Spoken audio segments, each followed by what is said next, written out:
Guys এখানে আমাকে পিছন থেকে একটা প্লেয়ার নক করে দেয়, নক করে আমাকে নিয়ে ট্রোলও করতে থাকে। আর আমি যখন রিপ্লে চেক করতে গেলাম তখন বুঝি এটা ছিল ইউজার। তার টিমমেটদের নামগুলো খেয়াল করুন। কিছু সময় পরে বদলা নিতে এসে আবারও নক হয়ে যায়, আর সেম ভাবে তারা ইমোটও দেখাই দিল। ভাই এই যে শুরু হয়েছে ভাই, এই যে ব্যাপারটা কিন্তু এবার আমার ইগোতে আঘাত করে। তো এবার রিভাইভ পেয়ে আবার চলে আসি আর উডপেকারও পেয়ে যায়। এবার যদি না মারতে পারি বুঝতেছেন কি হবে। তো এটা দেখার আগে গেমে কিন্তু টপ আপ বোনাস ইভেন্ট চলতেছে, তাই কম দামে টপ আপ করে বোনাস ইভেন্ট কমপ্লিট করতে হলে তোমরা চলে যাবে টিজি টপ আপ ওয়েবসাইটে। আর এই ওয়েবসাইটটা কিন্তু ভিউয়ার্স তাওয়াসুন গেমিং এর, তাই ফুললি ট্রাস্টেড। এজন্য আপনারা নিশ্চিন্তে টপ আপ করতে পারবেন। আর এখানে অন্যান্য ওয়েবসাইট থেকে ডায়মন্ডের মূল্য অনেকটাই কম, প্লাস যে কোনো সমস্যা বলে তাদের সাপোর্টে মেসেজ দিলে সাথে সাথে সমাধান করে দিবে। তাই এখনই গুগলে গিয়ে সার্চ করে টিজি টপ আপ। তো যাই হোক সামনেই তাদের স্কোয়াড, তারপর দেখেন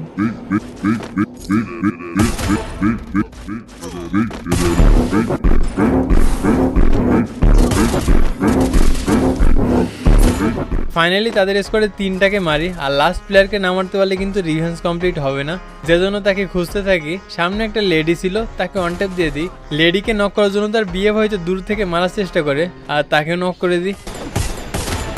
আর তাদের শেষ টিমমেটও ছাড় পেল না, কিন্তু এর পরেও ইমোট দেখানো স্কোয়াড খুঁজে পাচ্ছিলাম না। তো খুঁজতে খুঁজতে সামনে একটা স্কোয়াড পেয়ে যায়, আর পরপর 2টাকে নক করে দিই।